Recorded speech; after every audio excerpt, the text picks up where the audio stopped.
hello बंधुসকল যোৱা দুটা তিনিটা ভিডিঅ'ত মই সেন্ট ইজ মোবাইল এপৰ বিষয়ে কৈছো যেটো নেকি সেন্ট্ৰেল বেংক অফ ইণ্ডিয়াৰ নতুন মোবাইল এপ হয় এই সেন্ট্ৰেল বেংক অফ ইণ্ডিয়াৰ নতুন mobile app cent is mobile এপৰ মাধ্যমত যদি আপুনি ফান্ড ট্ৰান্সফাৰ কৰিব বিচাৰিছে তেতিয়াহলে কেনেকৈ কৰিব পাৰিব আজিৰ এই ভিডিঅ'টোত আমি এই টপিকটোৰ ওপৰত কথা পাতিবলৈ গৈ আছো নমস্কাৰ বন্ধুসকল মই প্ৰণৱ আৰু স্বাগতম জনাইছো মোৰ ইউটিউব চেনেল ডিজি ৱৰ্ক অসমলৈ বন্ধুসকল প্ৰথমতে আমি সেন্ট ইজ মোবাইলত লগইন হৈ যাম আৰু আগৰ প্ৰচেছখিনি ষ্টেপ বাই ষ্টেপ দেখুৱাম বন্ধুসকল আপোনালোকে দেখা পাইছে আমি এতিয়া আমাৰ মোবাইলৰ স্ক্ৰিনত আহি গলো আৰু সেন্ট ইজ মোবাইল এপটো ওপেন কৰি লৈছো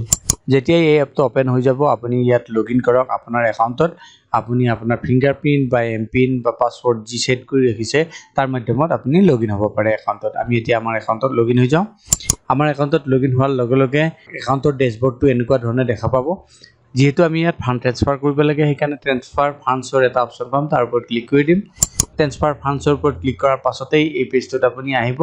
ইয়াত আপোনাৰ সেভিং বেংক একাউণ্ট নম্বৰটো আৰু তাৰ বেলেন্সটো দেখা পাব প্ৰথমতে উইদিন বেংক সিলেক্টেড আছে যদি আপুনি সেন্ট্ৰেল বেংক অফ ইণ্ডিয়াৰ একাউণ্ট নম্বৰতে পইচা ট্ৰান্সফাৰ কৰিব বিচাৰিছে তেতিয়াহলে উইদিন বেংক সিলেক্ট কৰিব লাগিব আৰু নহলে ইয়াত আদাৰ বেংক আপুনি সিলেক্ট কৰিব পাৰে তো আৰু ওন একাউণ্ট ফেভাৰেট ট্ৰানজেকশনছ এইবিলাকো আছে অপচন কিন্তু আমি আদাৰ বেংক সিলেক্ট কৰিম যেহেতু মোৰ একাউণ্ট নম্বৰটো সেন্ট্ৰেল বেংকৰ বাহিৰৰ একাউণ্ট নম্বৰ হয় যেতিয়া আদাৰ বেংক সিলেক্ট কৰিম ইয়াত আপুনি দেখা পাব যিকেইটা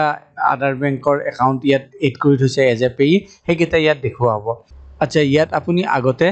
এজ এ পেই আপোনাৰ একাউণ্ট নম্বৰ যিটোত পইচা ট্ৰান্সফাৰ কৰিব লাগে সেইটো এড কৰি থব লাগিব যোৱাটো ভিডিঅ'ত মই দেখাইছো কেনেকৈ আপুনি পেই এড কৰিব পাৰে সেন্ট ইজ মোবাইল এপত যদি আপুনি সেই ভিডিঅ'টো চোৱা নাই চাই লওক মই ডেসক্ৰিপচনত লিংকটো দি দিম এতিয়া কথা হ'ল আদাৰ বেংক সিলেক্ট কৰাৰ লগে লগে আদাৰ বেংকৰ যিকেইটা একাউণ্ট নম্বৰ মই এড কৰি ৰাখিছো ইয়াত দেখুওৱা হৈছে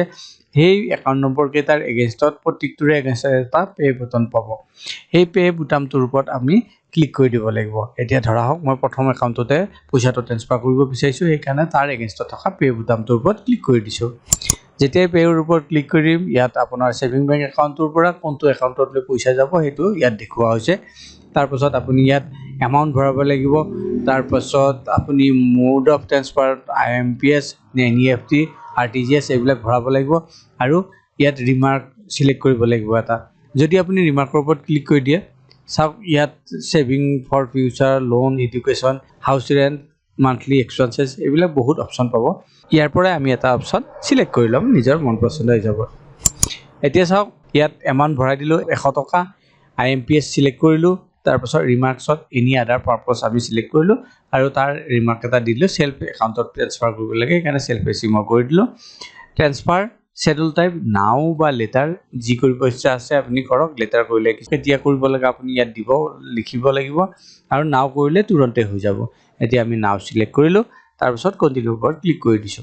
কন্টিনিউৰ ওপৰত ক্লিক কৰি দিয়াৰ পাছত আপোনাৰ এবাৰ ৰিভিউ কৰিবলৈ দিয়া হৈছে যিখিনি ডিটেইলছ অলৰেডি আপুনি সিলেক্ট কৰিলে বা এন্টাৰ কৰিলে সেইখিনি ইয়াত আহিছে এবাৰ আপুনি চাই লওক এইটো যদি সকলোবিলাক ঠিকে আছে তেতিয়াহলে কনফাৰ্মৰ ওপৰত ক্লিক কৰি দিয়ক এতিয়া কনফাৰ্মৰ ওপৰত ক্লিক কৰাৰ পাছতে এটা ওটিপি আপোনাৰ ৰেজিষ্টাৰ্ড মোবাইল নম্বৰত যাব যেটো ইয়াত ভৰাব লাগিব ইয়াত ভৰোৱাৰ লগে লগে আপোনাৰ ট্ৰানজেকশনটো সাকসেসফুল হৈ যাব এতিয়া চাওক এই ইয়াত এটা কথা ভাল হৈছে ওটিপিৰ মাধ্যমত হৈছে কিন্তু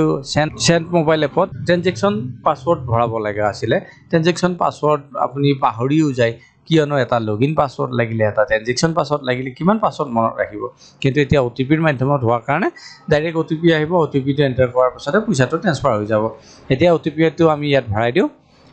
ট্ৰান্সফাৰ কমপ্লিটেড সাকসেসফুলি আপোনাৰ ট্ৰান্সফাৰটো সাকসেসফুলি কমপ্লিট হৈছে আৰু ইয়াত ডিটেইলছ বিলাক তলত এনেকুৱা দেখুওৱা হৈছে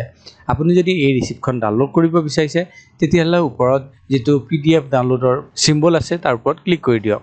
আৰু আপোনাৰ যিখন ৰিসিপ্ট আছে সেইখন ডাউনলোড হৈ যাব বন্ধুসকল এনেকৈয়ে আপুনিও যদি সেন্ট ইজ মোবাইল এপৰ পৰা ফান্ড কেনেকৈ ট্ৰান্সফাৰ কৰে তাৰ বিষয়ে জানিব বিচাৰিছে তেতিয়াহলে সহজে জানিব পাৰে আশা কৰিছো এই ভিডিঅটো আপোনালোকৰ পছন্দ হৈছে কেনেকৈ আপুনি সেন্ট ইজ মোবাইল এপত ফান্ড ট্ৰান্সফাৰ কৰিব পাৰে তাৰ বিষয়ে জানিব পাৰিলে যদি এই ভিডিঅটো পছন্দ হৈছে ভিডিঅটো কৰক লাইক আৰু চেনেলটো সাবস্ক্ৰাইব কৰিবলৈ নাপাহৰিব পুনৰ লগ পাম আন এটা ভিডিঅত তেতিয়ালৈ বন্ধুসকল